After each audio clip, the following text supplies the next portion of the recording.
جدير مديحي عالم العصر قائد وبدر ظلام الجهل للجهل طارد أرى مركبي نحوك طرف البلاغة الذي شأوه في درك وصفك جائد قدي مركبا حتما فيوضات ربنا إذا جف عقلي أو إن الفكر جامد وإن رمت ألفاظا لإظهار فضلكم فخرت لي الألفاظ بل بعض ساجد وإن رمت أوراقا أراها تنافست بذا عرفت أقلام أنك سائد مطمطم بحر العلم في قلبك السليم حتى على ظهر العلا صرت قاعد بهيم ليالي العلم صار كصبحة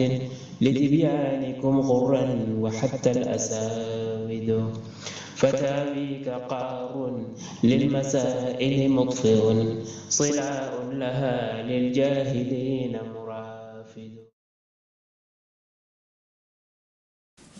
بسم الله الرحمن الرحيم. الحمد لله رب العالمين والصلاة والسلام على أشرف المرسلين سيد الأولين والآخرين سيدنا وحبيبنا وشفيعنا ونبينا ومولانا محمد وعلى آله وصحبه أجمعين ورضي الله تبارك وتعالى عن قطب العارفين وإمام الصديقين مولانا أبو العباس أحمد بن محمد التجاني وخلفائه المهتدين وأهل طريقته الفائزين الرابحين.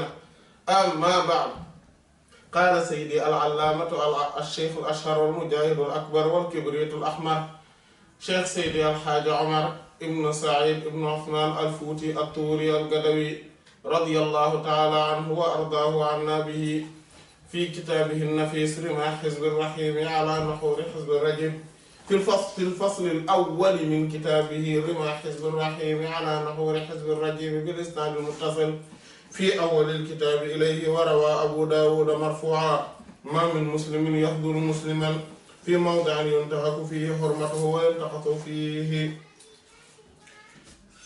من عرضه إلا خذله الله تعالى في موضع يجب فيه نصرته يحب فيه نصرته.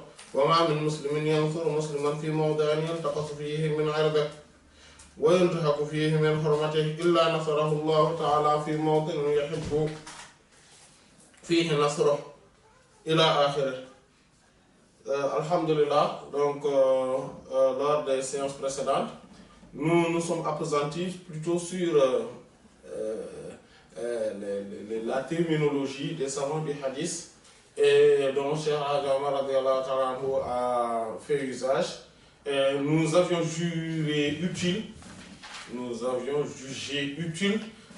d'en parler et de donner les précisions nécessaires en ce qui concerne donc ces terminologies pour qu'on soit à la bayinatin, qu'on soit donc sur une clairvoyance, à la basira, sur une clairvoyance concernant en tout cas ces termes dont fait usage pour la plupart du temps les spécialistes du hadith.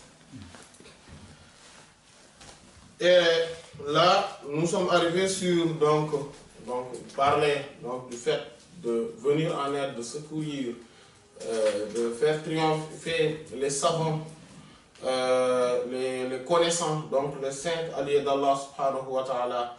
Et le fait de les venir en aide et de les secourir fait partie donc du fait de secourir et de venir en aide à Allah subhanahu wa ta'ala et de le faire triompher. Et c'est simple. Cela relève de l'évidence. Au moment où c'est à travers ces savants, c'est à travers ces saints, ces vaillants, vénérés, révérés, célébrés, que Allah subhanahu wa ta'ala a fait passer son message. C'est à travers eux qu'Allah subhanahu wa ta'ala propage sa religion. C'est à travers eux que le message divin est reçu par l'humanité. Si on arrive à donc les salir leur réputation, si on arrive à les dénigrer, si on arrive à prouver leur caractère contestable, cela mettrait en cause de manière évidente la crédibilité même de la religion, la crédibilité même du message divin. Parce qu'il n'y a que cela. Si on arrive à dire que oui, les savants, les saints, etc., sont injustes, ils ne sont pas bien, ils sont ceci, ils sont cela, automatiquement, ce qui suit, c'est est-ce que le message qu'ils jugent apporté, est-ce que le message qu'ils relaient est exact? C'est tout ce qui va rester. Et donc, on remet en cause totalement la crédibilité du message divin de l'enseignement prophétique. C'est pour cela que les venir en aide et les assister fait partie du fait de venir en aide et d'assister Allah subhanahu wa ta'ala, de le secourir, de le faire triompher, c'est-à-dire de faire triompher sa religion. Donc, le fait de faire triompher, comme les versets l'ont dit, le fait de faire triompher Allah subhanahu wa ta'ala et son prophète, le fait de faire triompher Allah ne signifie pas venir faire triompher Allah en personne, ou bien en soi, plutôt pour soigner notre expression. Ce n'est pas le fait de venir en aide à Allah en soi, car ça, tout le monde sait que c'est impossible, cela relève même de l'évidence.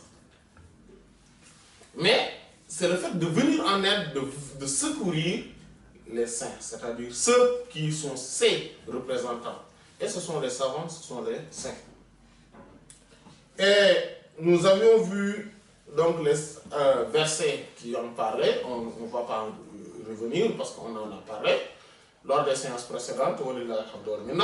On avait également vu les hadiths du prophète sallallahu alayhi wa sallam aussi jusqu'ici qui en parlent. Mais ces hadiths ne parlent pas des savants et des saints. Non.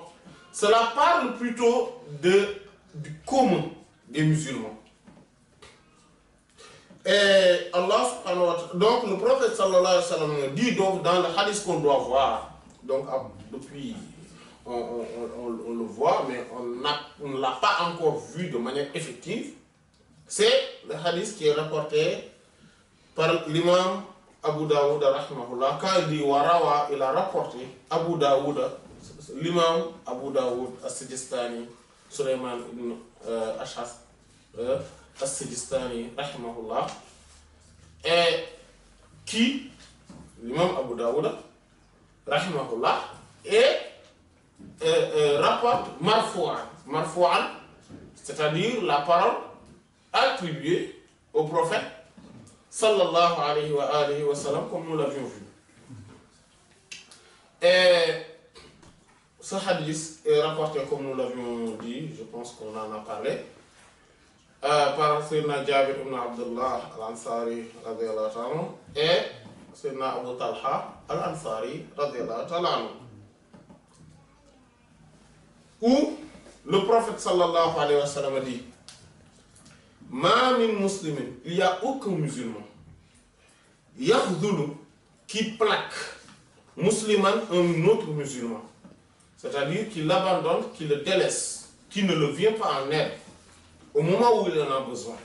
Fi mawdi'in, dans un endroit, yuntahaku fihi, où on est en train de violer fihi, dans cet endroit, hurmatuhu, sa sacralité, c'est-à-dire sa sacralité, sa réputation est en train d'être mise en cause.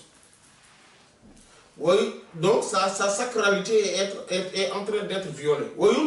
Et on est en train de diminuer fihi, dans ce lieu, min irdihi, de sa réputation. Voilà. Donc en fait,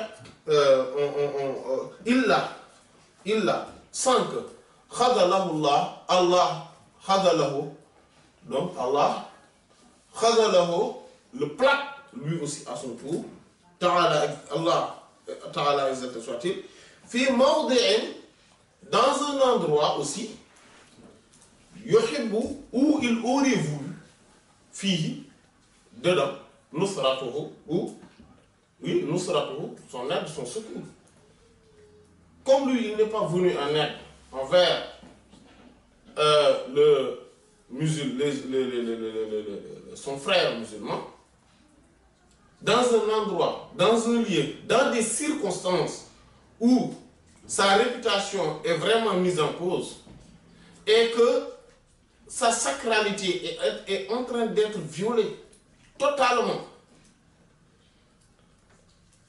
Et donc, quand les circonstances sont ainsi, Allah subhanahu wa ta'ala, lui aussi, va faire pareil pour lui le jour où il sera dans les mêmes circonstances. Et il aura voulu, dans ces circonstances-là, d'être secouru, qu'on lui vienne en aide, et il aurait voulu le triomphe. Et il dit, Wama min muslimin, et il n'y a aucun musulman. Yansuru qui viendra en aide musulman, un autre musulman. Fi mawdi'in, dans un endroit, dans des circonstances où yuntaqasu, on diminue fihi, dedans, min irdihi, de sa réputation, wa yuntahaku, et qu'on viole fihi, dedans, min hurmatihi, sa sacralité, illa, sans que nasarahullah, Allah le vienne en aide, le vienne en secours, le fait triompher, ta'ala, exalté soit-il, fi mawtinin, dans des circonstances aussi, dans un endroit où yuhibbu, il aimerait, fihi, dedans, nasrahu, son aide. C'est ça. Donc, c'est du donnant-donnant. C'est, comme la qaïda le dit, al-jaza'u min jinsil amal. C'est une qaïda, c'est une règle en fait qui non seulement est universelle, naturelle, mais aussi naturelle, mais aussi c'est législationnel. C'est-à-dire que, par exemple, quelqu'un qui... Al-jaza'u min jinsil amal, c'est quoi? Al-jaza'u min jinsil amal, c'est une qaïda usuliyya, mais aussi fiqhiyya. C'est quoi? C'est que les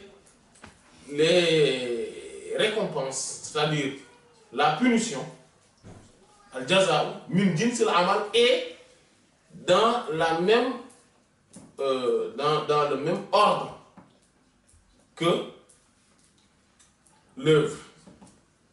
Dans le même ordre que l'œuvre. Vous voyez quand quelqu'un vole. La sentence, c'est quoi? C'est qu'on lui coupe la main parce qu'il a... C'est avec la main qu'il a volé. La loi du talion, donc œil pour œil, dent pour dent, etc. Celui qui tue une personne, on le tue. Ça, c'est du même ordre. Parfois, c'est le même ordre, c'est le même ordre de punition, mais ce n'est pas flagrant. Ce n'est pas flagrant. C'est-à-dire que peu sont ceux qui s'en aperçoivent clairement. Par exemple, la fornication ou l'adultère.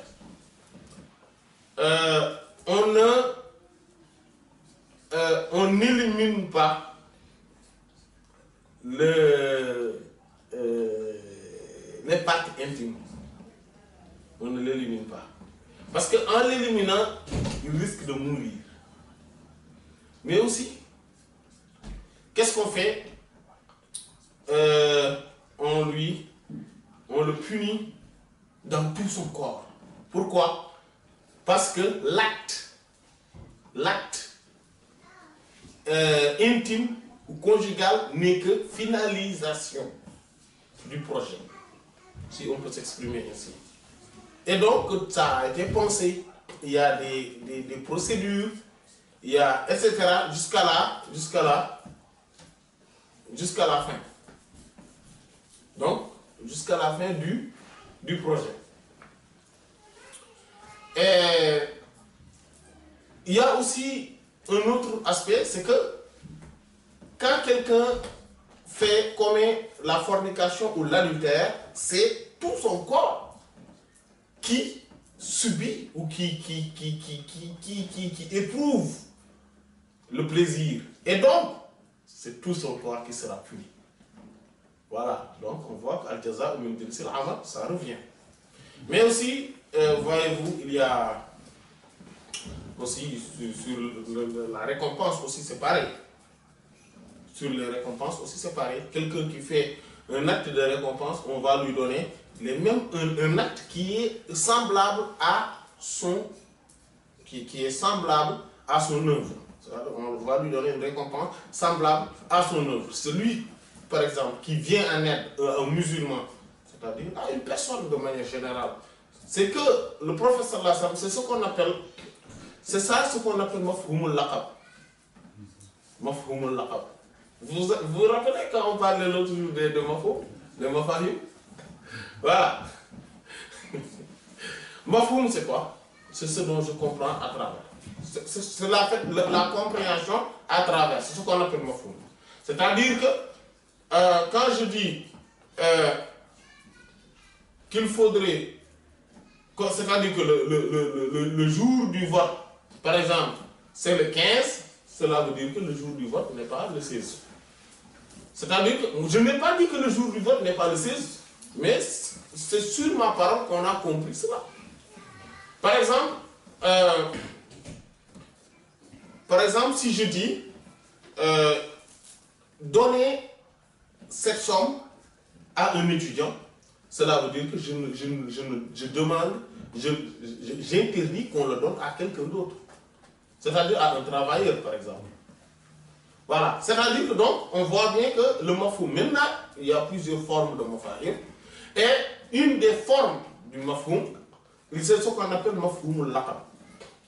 C'est-à-dire que on dit un titre, on donne un nom. C'est comme quand on parle d'or et d'argent, par exemple, sur le riba ou sur la zakat.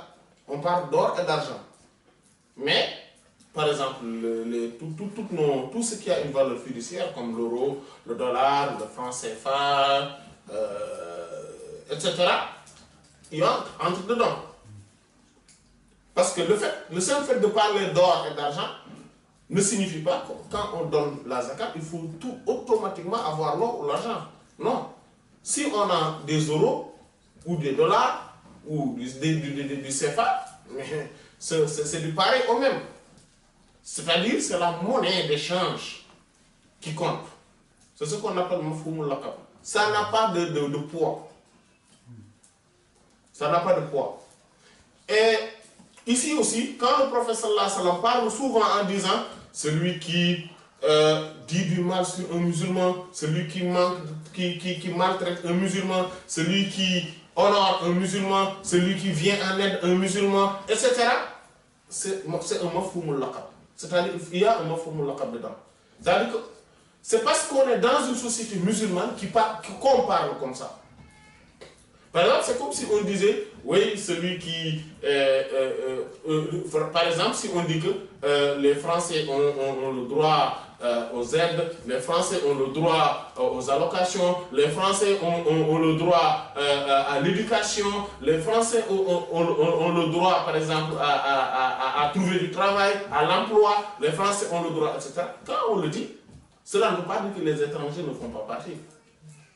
Les étrangers vivant en France. Non, c'est ce qu'on appelle mafhumul laqab. C'est-à-dire que quand on dit que les Français ont le droit à l'accès à la santé, ont droit à l'accès au travail, à l'emploi, ont droit à l'accès aux aides, etc., ont droit à l'accès à la formation, cela ne veut pas dire que si on n'est pas français et qu'on est juste détenteur d'une carte, d'un titre de séjour, on n'a pas le droit. Non. C'est ce qu'on appelle mafhumul laqab. C'est pareil. Le prophète sallallahu alayhi wa sallam, quand il parle ici de cette...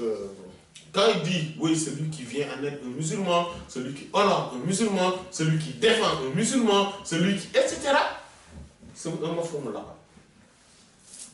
C'est parce qu'on est dans une société musulmane qu'il parle comme ça. Mais beaucoup d'autres choses nous montrent que,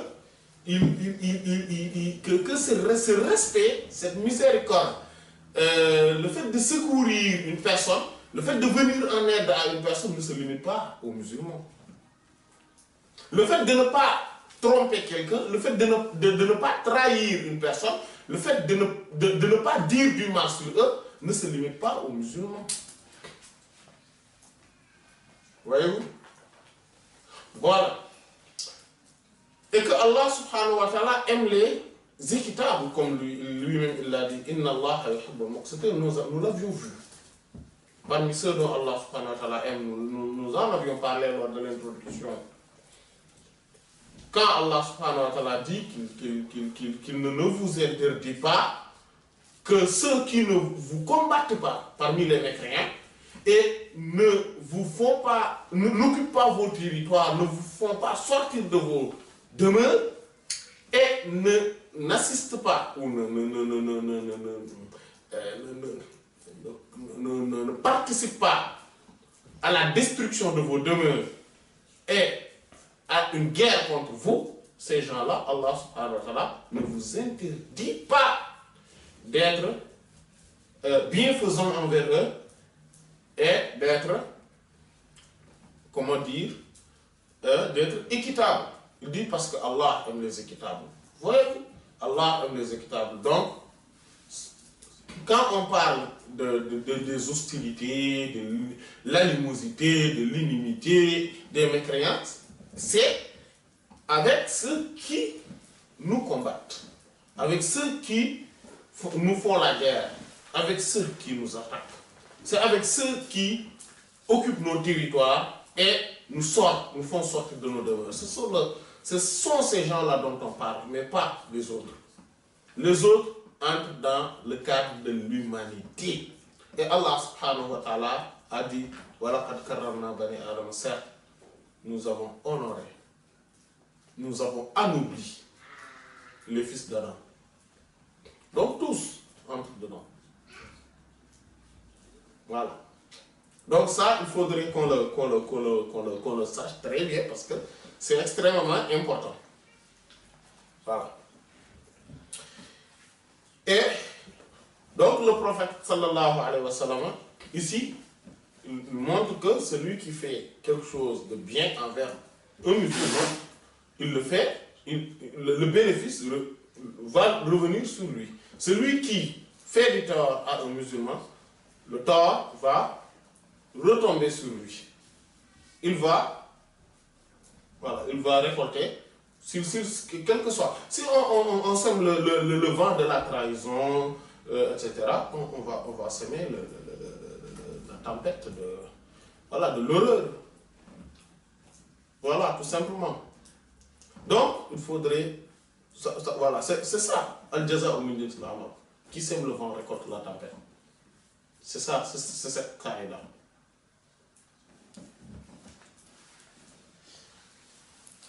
Et il dit, Qala Sheikh, le maître, le grand maître, Sheikh Ash-Sha'rani, c'est-à-dire l'imam Abu al-Mawahib, Ahmad ibn Abdul Wahhab, Ash-Sha'rani, radiyallahu ta'ala anhu, a dit, Fil Bahr al-Mawrud, donc c'est Al-Bahr al-Mawrud, wal-Mawaqiq, wal-Hud.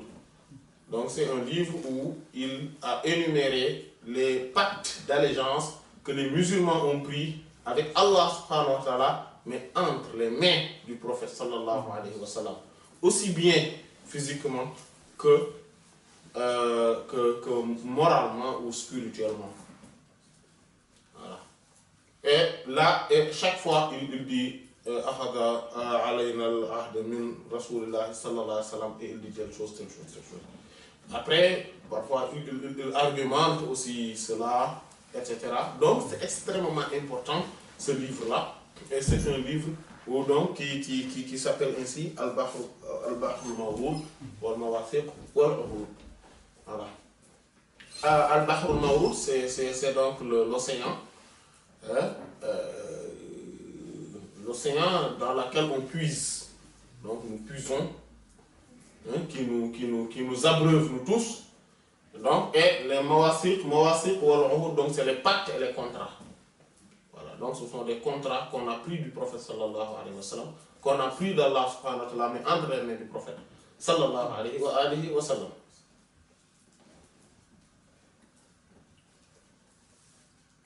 Il dit que l'imam Ash-Sha'rani Ali radiyallahu ta'ala anhu, il a pris alayna sur nous al-ahd, le contrat, le pacte, en que nous devons répondre an a'immat din pour les dirigeants, les chefs de la religion, min al-ulama, qu'ils soient parmi les savants, was-soufiyya, et les purs vertueux.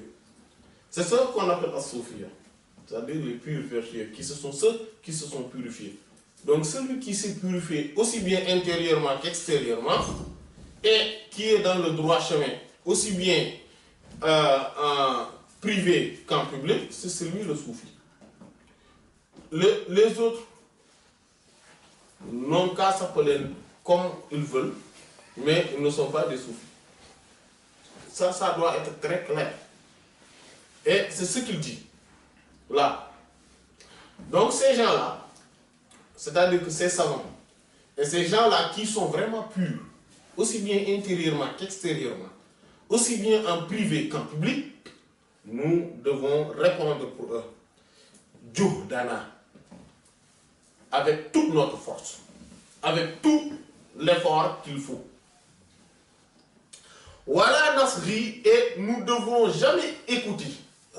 Asra, c'est quand on tend l'oreille. Voilà. Wala nasri, et on ne doit pas tendre l'oreille. Abadal, jamais. Les kaouli à la parole ou à la parole man de celui qui ta'ana fihim. Ta'ana, c'est lancer, c'est-à-dire c'est critiquer. C'est-à-dire que faire des critiques, faire des dénégations, faire des contestations. Et quand on dit ta'ana, tel, parce que le mot ta'ana en tant que tel, c'est quand je prends une flèche et je le pique à quelqu'un. C'est-à-dire, voilà. Ou bien quand on prend une arme blanche, par exemple le couteau, et voilà. On fait un trou sur le corps de quelqu'un. Hein? Voilà, on le plante voilà, sur le corps de quelqu'un. Et ça, c'est le même mot qu'on utilise, le mot ta'ana. Ta'ana, c'est le substantif. Ta'ana, donc c'est le même mot qu'on utilise pour parler de celui qui parle du mal sur quelqu'un. Quand on parle du mal sur quelqu'un, c'est comme si on l'a planté une arme blanche. Vous savez, les Arabes,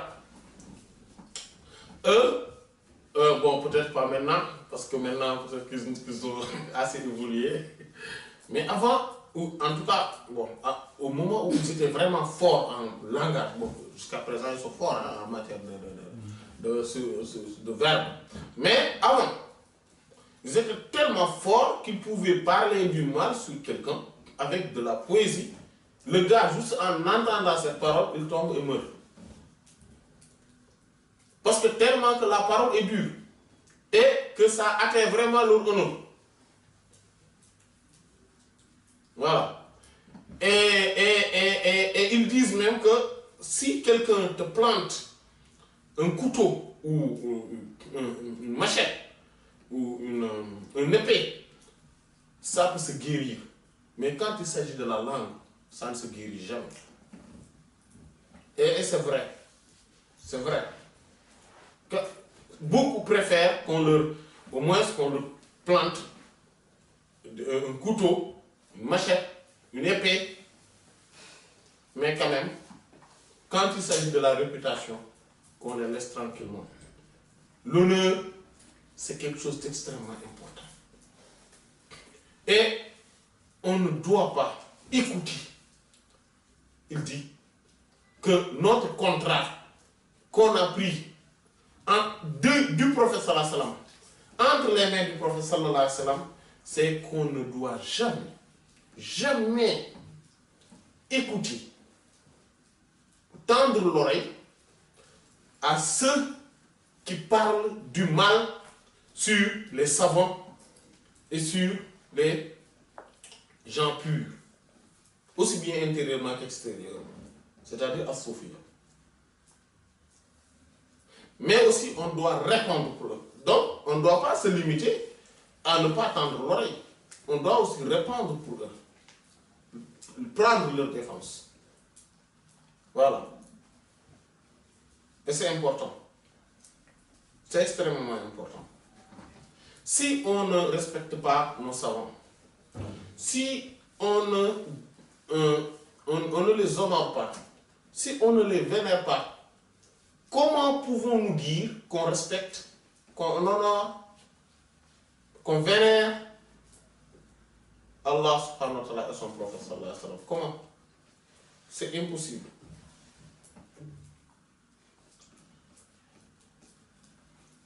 Pourquoi il dit qu'on doit toujours prendre leur défense, répondre pour eux, et qu'on ne tende jamais l'oreille à celui qui essaie de les dénigrer, de dire du mal sur eux?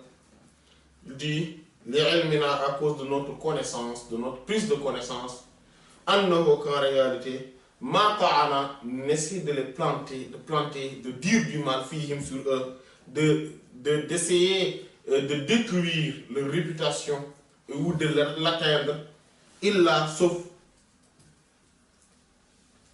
que celui qui voit, alors lui-même, celui qui le dit, qasirun, est diminué et limité en ma'rifati au sujet de la connaissance de madarikahum, de leur portée. Celui qui ne connaît pas où ils sont, comment ils sont placés auprès d'Allah subhanahu wa ta'ala, comment ils sont, c'est-à-dire que quand ils parlent, quand ils agissent, comment ils sont incompris par le commun, parce que c'est comme ça. On ne parle même pas des savants, saints, etc. On parle même du commun. Parfois, quand on commence à essayer d'être dans le bon chemin, d'être dans la droiture, d'essayer de respecter le temps soit peu qu'on connaît de la religion, etc., on est incompris. La société n'arrive pas à comprendre comme le gars pourrait délaisser tout ça et dire que maintenant il ne fait plus ça, et maintenant il va être dans le droit chemin. Non, mais on devient incompris. A fortiori les savants, les grands purs. Et même plus on est élevé, plus on a de la connaissance et du savoir, plus on est incompris. Plus on est étrange. Et véritablement étrange. Donc, ceux qui les critiquent, ce sont ceux qui n'arrivent pas à comprendre pourquoi ils agissent de telle sorte, pourquoi ils font comme ça, pourquoi ils parlent comme ça. Ils ne peuvent pas le comprendre. Mais aussi, leur portée, c'est-à-dire qui ils sont réellement, ils ne peuvent pas le comprendre. Nous l'avions vu dans l'introduction. La parole de Cheikh Abdel qui disait que si les gens savaient réellement la valeur des savants, chaque quartier ne laisserait jamais le savant marcher sur terre. Jamais. Ils font une liste, ils vont faire une liste chaque jour et ils vont faire à tour de rôle, ils vont les porter sur leur nuque. Voilà, c'est ça. Donc, ceux qui essaient de dire du mal sur eux, ceux qui essaient de les dénigrer, ceux qui essaient de les mépriser, ceux qui essaient de les contester, ceux qui essaient de salir leur réputation, d'atteindre leur sacralité, c'est toujours des gens qui ne savent pas réellement les mérites des savants et des saints, les mérites de ces gens qui sont purs, aussi bien intérieurement qu'extérieurement. Seulement, puis, il dit, c'est toujours l'imam Sha'rani qui dit. Il dit seulement, puis, inna, en vérité, arad alayhim, celui qui les réfute, celui qui, en fait, et c'est important, il y en a qui, quand ils écoutent ou qu'ils lisent des propos des savants, ils ont toujours tendance à les réfuter. En fait, quand quelqu'un dit que quelqu'un veut se faire valoir, il y en a, ce ne sont pas tout le monde. Mais quand quelqu'un veut se faire valoir, il y a plusieurs méthodes. Il y a plusieurs voies. Et parmi ces voies les plus honorables, c'est-à-dire ceux qui sont les plus rapides pour montrer vraiment la valeur de quelqu'un, c'est tout simplement de pouvoir dire tel, c'est un savant reconnu, connu, qui est véritablement, c'est-à-dire qui est quelqu'un de pur, qui est dans un niveau extrêmement élevé. Quand on arrive à montrer ses limites, quand on arrive à réfuter ses propos, quand on arrive à les dénigrer, à les contester et les battre en brèche, cela est une forme de montrer que, quand même, reconnaissez que je suis plus fort que lui. C'est une façon de le dire. Indirectement. Et donc, il y a aussi d'autres qui ne voient pas réellement pourquoi ces savants parlent de telle sorte, pourquoi ils ont adopté telle méthode, pourquoi ils se comportent de telle sorte. Et ils commencent à médire, à dire du mal, à dénigrer, à contester. Ça arrive. Il y en a d'autres qui tout simplement sont des pervers. Qui tout simplement sont des pervers. Qui ne veulent que éteindre les flammes ou le feu de la religion. La lumière, je veux dire. C'est plus adapté que les flammes et feu. La lumière de la religion. Comme Allah a dit, yuriduna li yutfi'u nur Allah, wallahu mutimmu nurihi walau karihal kafirun.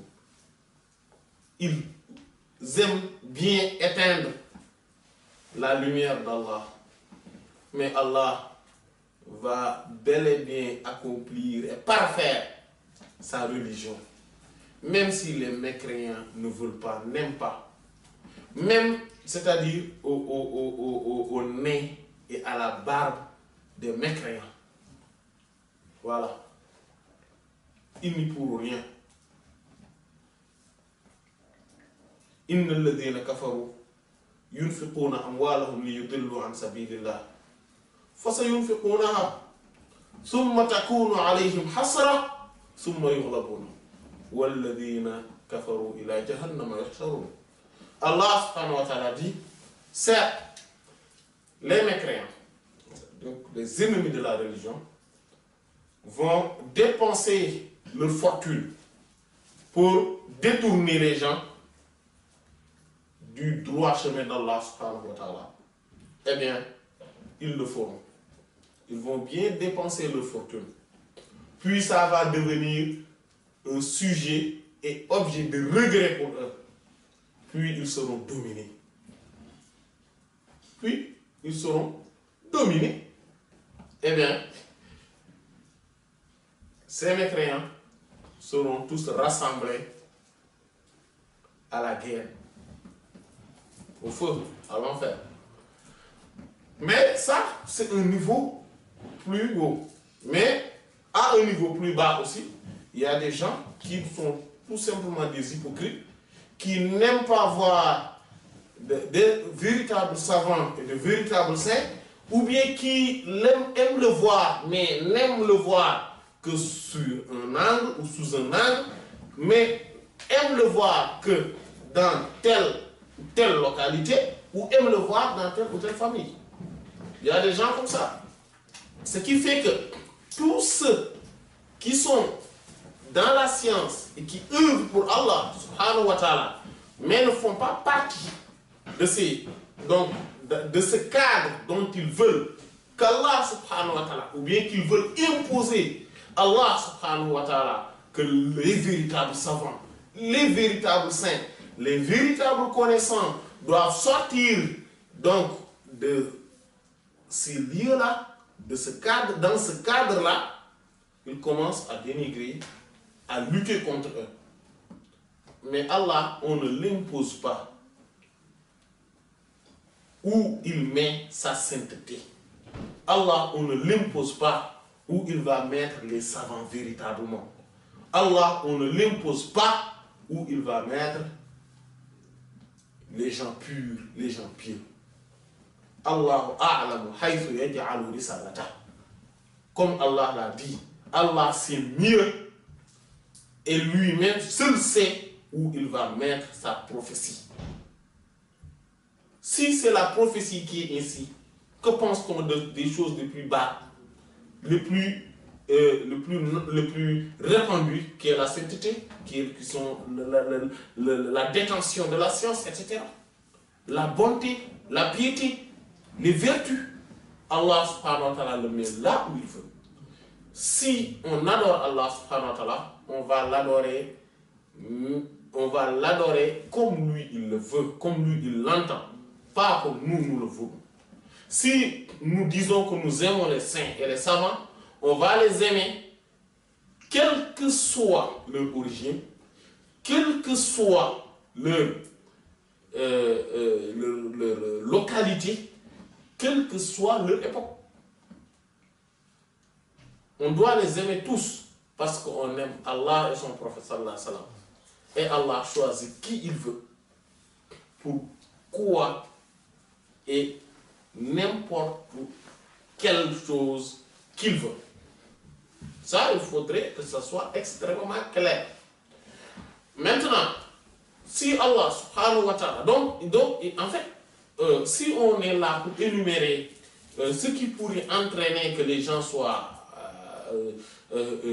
essayent de réfuter les saints, essayent de réfuter les savants, essayent de les contester et de les dénigrer, on ne va pas en finir parce qu'il y a un nombre conséquent de causes. Mais en tout cas, écoutons bien ce qu'il dit. L'imam Ash-Sha'rani radiyallahu ta'ala a dit, et nous devons savoir, puis, inna radda alayhim, celui qui les réfute, qui essaie de réfuter les propos, ou qui essaie de dénigrer alayhim, aux savants et aux purs saints, la Bouddha, il est impératif, en yutfi Allahu, qu'Allah éteigne nourahu sa lumière. Oui, s'il était détenteur d'une lumière, s'il était quelqu'un qui adorait Allah subhanahu wa ta'ala, faisait beaucoup de zikr, ou bien était même un savant, Allah va éteindre sa lumière. Qu'il le veuille ou non. Que le monde le veuille ou pas. Parmi les signes du fait qu'Allah subhanahu wa ta'ala va éteindre la lumière de tel ou de tel, c'est le fait qu'il commence à attaquer les savants véritables, les grands saints, les pieux et les vertueux. Wallahi, même dans un quartier, je ne parle même pas dans un cadre universel, mondial, ou dans un cadre national, continental ou national, mais même dans un quartier, ou même dans une maison entre deux frères, même entre deux frères, si ils sont tous deux des savants, et que quelqu'un, et que l'un parmi eux, essaie toujours de minimiser, de mépriser, de dénigrer l'autre, essaie toujours de salir la réputation de l'autre, Allah subhanahu wa ta'ala va éteindre sa lumière. Va éteindre sa lumière. Et que, malgré lui, malgré ses agissements, malgré ses efforts pour contrecarrer l'autre, Allah subhanahu wa ta'ala va élever l'autre. Même si l'autre n'a pas fait d'effort. Et il va mettre l'amour de l'autre dans le cœur des gens. Et il n'y pourra rien. C'est ainsi la loi d'Allah. C'est ainsi qu'Allah subhanahu wa ta'ala œuvre avec ses serviteurs. Et ceci est tellement remarquable, mais regardons que ça soit dans l'histoire, dans nos quartiers, dans nos villes, dans nos villages, dans nos pays, tous ceux qui essaient de salir la réputation d'un véritable savant, je ne parle pas de quelqu'un qui est... Voilà. Mais du véritable savant et saint. Ou de quelqu'un qui a une sincérité dans sa démarche et dans son fonctionnement. Tous ceux qui essaient de les dénigrer, tous ceux qui essaient de les minimiser, de les mépriser, tous ceux qui essaient de salir leur réputation, Allah subhanahu wa ta'ala va éteindre leur lumière. Et eux-mêmes, ils vont se rendre compte, ils ne vont plus avancer. Voyez-vous, parfois, on voit quelqu'un qui a ses débuts, comme nous le constatons. Souvent, les gens qui, au début du cheminement, commencent à... Ils ont une fougue, c'est-à-dire ils ont une énergie, une motivation, mais exceptionnelle. Parfois même, on se demande, mais où ils trouvent leur motivation, leur énergie. On les voit bien. Et souvent, on voit que, passé un temps, ils relâchent. Et même eux-mêmes, ils se rendent compte de ce relâchement. Et eux-mêmes, ils se rendent compte qu'il y a quelque chose qui n'a pas fonctionné maintenant. Il y a une lumière que je sentais et que je ne ressens plus. Eux-mêmes, ils le savent. Et souvent, à l'origine, il y a le fait qu'ils ont méprisé un tel. Ils se sont enorgueillis par rapport à un tel. Ils ont pensé qu'ils sont maintenant meilleurs qu'un tel. Voilà, ils commencent à les dénigrer. Si Allah subhanahu wa ta'ala éteint la lumière de cette personne, parce qu'il a méprisé, parce qu'il a contesté, parce qu'il a dénigré, parce qu'il a mal agi contre parmi les communs, mais qu'allait-on penser si il a mal agi et mal parlé à l'endroit d'un savant et d'un saint? Sincèrement. Sincèrement. Il faut faire extrêmement attention par rapport à cela. C'est pour ça que c'est pour ça que c'est important, la façon de parler. On va revenir, Inch'Allah, on va voir la parole de l'imam An-Nawawi, rahimahullah, ou plutôt les paroles de l'imam le Jalaluddin Al-Muhalla, rahimahullah, etc. On va voir. En fait, quand on parle à propos des savants, il y a des termes qu'on utilise. Jamais on dit ce savant-là a menti, ce savant-là a tout faux, ce savant-là et il ne sait rien, ce savant-là non. Jamais on le dit. Ce ne sont pas des expressions qu'on utilise à l'endroit des savants. Les savants, on les doit respect, on les doit honneur, on les doit vénération. Si on ne les respecte pas, si on ne les honore pas, qui va-t-on honorer réellement? Allah subhanahu wa ta'ala dit وَمَنْ يُعَظِّمْ شَعَائِرَ اللَّهِ فَإِنَّهَا مِنْ تَقْوَى الْقُلُوبِ et وَمَنْ يُعَظِّمْ حُرُمَاتِ اللَّهِ فَهُوَ خَيْرٌ لَهُ عِنْدَ رَبِّهِ. Celui qui honore, celui qui vénère les symboles d'Allah subhanahu wa ta'ala, ceci est meilleur pour lui. Celui qui vénère, c'est-à-dire cela va devenir une excellente chose pour lui. Celui qui honore, celui qui vénère ce dont Allah subhanahu wa ta'ala a rendu sacré, ça fait partie de la piété et de la crainte révérentielle du cœur. Imaginez, qu'est-ce qui est le symbole le plus grand si on enlève le prophète sallallahu alayhi wa sallam, à part le prophète sallallahu alayhi wa sallam, et à part le Coran, qui représentent réellement les symboles d'Allah subhanahu wa ta'ala? Ce sont les savants. Ce sont les savants. Donc si on ne les... c'est parce que le fait... Là, le mafhoum, parce que c'est un mafhoum sifat, ce mafhoum-là, par contre, c'est-à-dire le fait de comprendre à travers, là, par contre, ça a un poids. Parce que celui qui les vénère montre que, donc, ça, c'est une excellente chose pour lui auprès de son Seigneur, c'est une bienfaisance auprès de leur Seigneur. C'est également une... cela fait partie de ce qui alimente la crainte révérentielle auprès de son cœur, dans son cœur.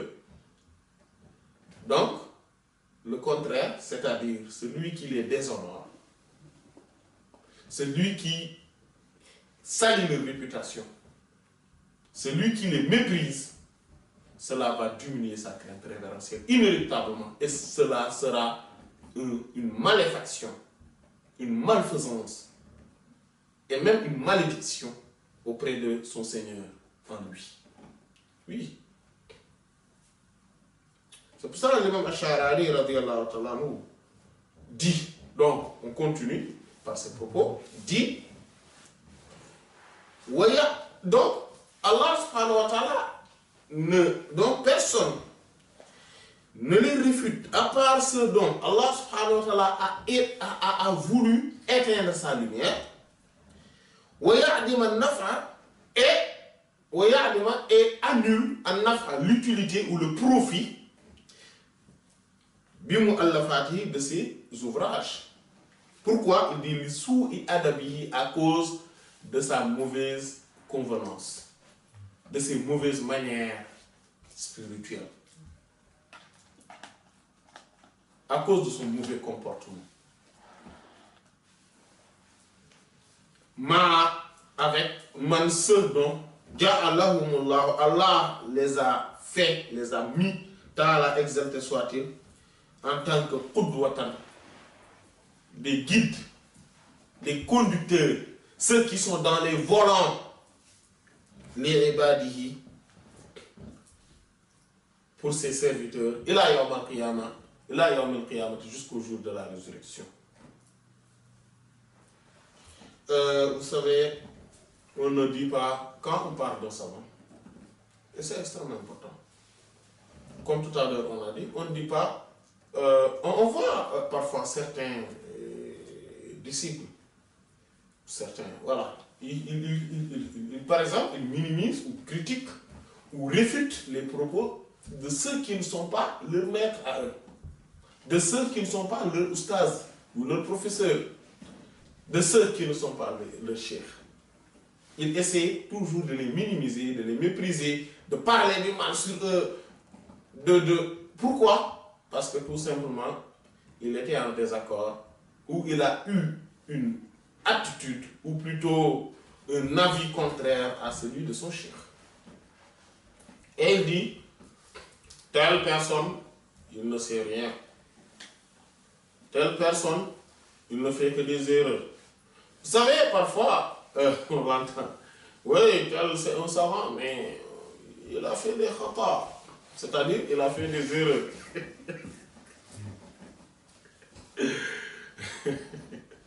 C'est un savant, oui, c'est un savant, mais il a fait des erreurs. Mais qu'est-ce que vous voulez? C'est un être humain. C'est l'être humain qui fait des erreurs. Et d'ailleurs, vous savez, c'est le savant qui fait des erreurs. Quand on parle d'erreur, c'est le savant qui le fait. Un ignorant n'a pas le droit de se prononcer. C'est le savant qui fait des erreurs. Et quand il fait des erreurs, il faudrait être indulgent par rapport vis-à-vis de lui. Et savoir que les choses ne sont pas faciles pour lui. Et le savant dont on parle, le saint dont on parle, on en a déjà parlé. On ne parle pas de n'importe qui se veut savant ou qui s'autoproclame savant. Non, on On ne parle pas de n'importe qui parce que parce qu'il habite à tel lieu. Il y a des gens comme ça. Oui, il habite à la Mecque. Et après. Ou tel, c'est le fils de Cheikh tel. Et après. Cela ne fait pas de lui un savant, ni un saint, mais cela ne fait même pas de lui un musulman.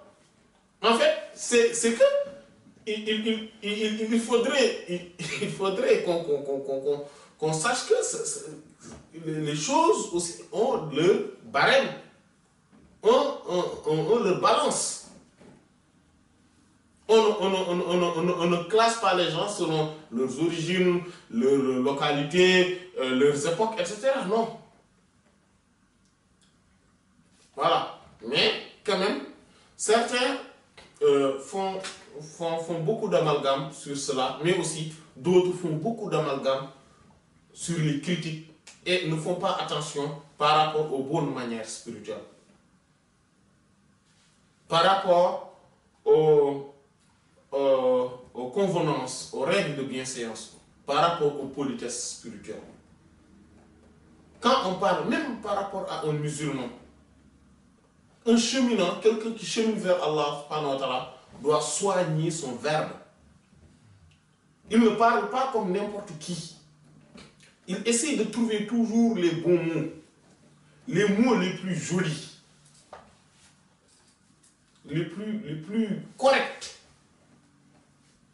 mais aussi les plus exacts. Quand il le faut, il faut dire les mots les plus exacts. Et quand on parle des savants et des saints, on fait plus attention. Parce que on dit que l'adage des savants et des saints, ce n'est pas l'adage du commun. Des savants et des saints dit luhumul ulama masmouma. Luhumul ulama masmouma. La chair des savants est empoisonnée. C'est-à-dire, c'est un poison mortel. Quelqu'un qui arrive à le mordre, c'est fini pour lui. Le venin va l'attaquer. Le chemin le plus rapide pour l'autodestruction, le chemin le plus rapide et le plus efficace, c'est le fait d'attaquer, surtout verbalement, les savants et les saints. De parler du mal sur eux, de les mépriser. Il faudrait avoir une certaine indulgence par rapport à eux, de la manière dont on parle, du fait qu'on puisse comprendre qu'ils sont des êtres humains, ils peuvent se tromper, mais même s'ils se trompent, parce que c'est comme quelqu'un qui est venu dire à l'imam Sufyan al-Thawri, rahimahullah, imam, Abu Hanifa s'est trompé. Abu Hanifa s'est trompé. Il lui dit, malheur à toi. Lui, il y a plus de 50 personnes qui sont des imams mujtahid, qui sont auprès de lui. Il y a donc l'imam Yaqub ibn Ibrahim al-Ansari, Abu Yusuf al-Qadi Abu Yusuf. Il y a l'imam Muhammad ibn Hassan al-Shaybani. Il y a l'imam Zufar, etc. À chaque fois qu'il y a une question qui se pose, lui, il est là en tant que dirigeant de l'école. Il supervise les choses, mais il écoute les autres. Quand il se prononce, lui, il dit, c'est bon, lui, rédiger tel. C'est l'imam Muhammad ibn Hassan al-Shaybani, c'est pour ça qu'il a rapporté, c'est pour ça qu'on dit Zahir al-Riwaya, vous voyez, dans le mazhab Hanafi. C'est tout ce qu'il a rapporté, écrit les livres là sur la question, sur les réponses de l'imam et de ce dont ils se sont concertés. Et c'est beaucoup de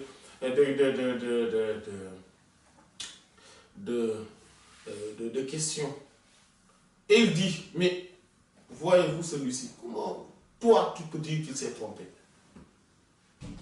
Vous voyez? Il faut faire extrêmement attention par rapport à eux. Et ils ont dit une chose extrêmement importante. Il lam yakun al ulama awliya lillah falaysa lillahi waliyyun ala wajhi al-ard. L'imam Abu Hanifa et l'imam Shafi'i radiyallahu anhu ont dit, si les savants ne sont pas les véritables saints, ce ne sont pas des véritables saints, sachez une chose, Allah n'a pas de saints sur la surface du globe. Donc, il faut faire très attention. Quand on parle de, vaut mieux se taire même. Si on ne peut pas, oui, vaut mieux se taire si on ne peut pas utiliser les expressions qui sied à leur haut niveau et à leur haut degré, à leur place auprès d'Allah subhanahu wa ta'ala. Je peux avoir un cheikh, un maître, qui m'enseigne une chose, et l'autre, qui est un savant, dit quelque chose qui est contraire. Pourquoi moi, la parole de mon maître devrait primer sur la parole de l'autre savant?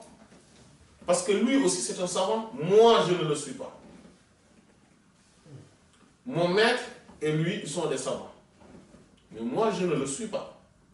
Donc, pourquoi et pour quelle raison ces propos, pourquoi et pour quelle raison moi, je peux dire que telle personne, lui il ne sait rien parce qu'il a dit des choses contraires à ce que mon maître a dit? Pourquoi? Sur quelle base? Même si je pense que mon maître est le plus savant du globe, il est le plus savant, etc., de tous les temps, même si je pense cela ne me donne pas la prérogative de dire que quiconque dit quelque chose qui est contradictoire à ce que mon maître a dit a faux. Non. Parce qu'il peut y avoir aussi plusieurs angles où des vérités pourraient surgir. Oui. Donc, il faut faire attention quand on parle de. Donc, c'est pour cela que les propos, c'est pour ça que ce chapitre est extrêmement important et primordial pour quiconque doit se mettre dans le chemin de la science. Mais aussi parce que quand on commence à apprendre, quand on commence à fréquenter la science, au début, on pense qu'on est savant. Ou bien au moins qu'on commence à devenir savant. Tant qu'on n'est pas dans l'océan. Dès qu'on plonge dans l'océan, on se minimise à jamais. On se pense moins que zéro, moins que le néant à jamais. C'est là où arrivera l'humilité à jamais. Parce que c'est un océan. Qui sommes-nous devant cet océan? On n'est rien devant cet océan. On connaît juste une partie, mais des milliards d'autres choses nous échappent. Et parmi ces milliards d'autres choses, un autre pourrait y voir des réalités, des connaissances, des savoirs que je ne dispose pas. Et donc, mon imagination et mon entendement ne peut même pas atteindre. Donc, qui suis-je pour dire que tel a faux, tel a faux, tel a faux? Non. En tant que disciple, c'est une parole générale. Hein? Voilà. Non. Surtout ces vaillants savants. Vous savez, il y a des gens qui sont en fait des intouchables.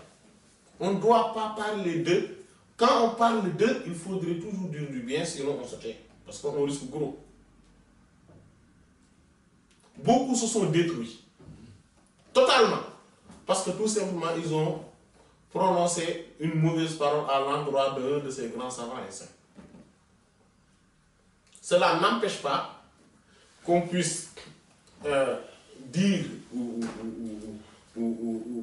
parler d'une réalité, d'une chose, de dénoncer une certaine, de certaines choses qui sont problématiques, etc. Comme l'imam Shafi'i a dit, rahimahullah, il dit, mais vraiment les gens d'Égypte, on n'a jamais vu des gens pareils. Parce que eux, ils ont posé une question à l'imam Malik, rahimahullah, qui dit que je ne sais pas. Et ils ont pris, parce que eux, ils ont pris cette ignorance, c'est-à-dire ce manque de connaissance, comme étant une science. C'est-à-dire qu'au moment où l'imam Malik, rahimahullah, a dit qu'il ne connaissait pas la réponse de cette question, même si quelqu'un d'autre vient et connaît la réponse, on lui dit non, l'imam Malik a dit qu'il ne connaît pas. Dit, mais ça m'étonne, les Égyptiens. Voilà. Donc, même si on ne va pas aller jusque dans ces genres de positions, il faudrait quand même savoir que quand on parle des savants, quand on parle des saints, c'est un autre niveau. Il faudrait bien se comporter et il faudrait bien savoir ce qu'il faut dire et ce qu'il ne faut pas dire. Voilà, donc on va se tenir là, Inch'Allah, jusqu'à la prochaine fois. والله تعالى أعلم وصلى الله على سيدنا محمد وعلى آله وصحبه أجمعين سبحان ربك رب العزة عما يصفون وسلام على المرسلين ولله وفيض الكتم نورا أحاطكم ويسقيك أنوارا وعمت أماجد وأسراره تسري كليث لفرهد على روحك الأصفى وظلت مكائد فما كثرت إلا عليك مدائحي وما حسنت إلا عليك المحامد وما لي بقول فيك إلا شهدته شهادة حق ليس فيه زوائد بل اسمك عنوان العلا فيك خالد محمد أنت المصطفى أنت عابد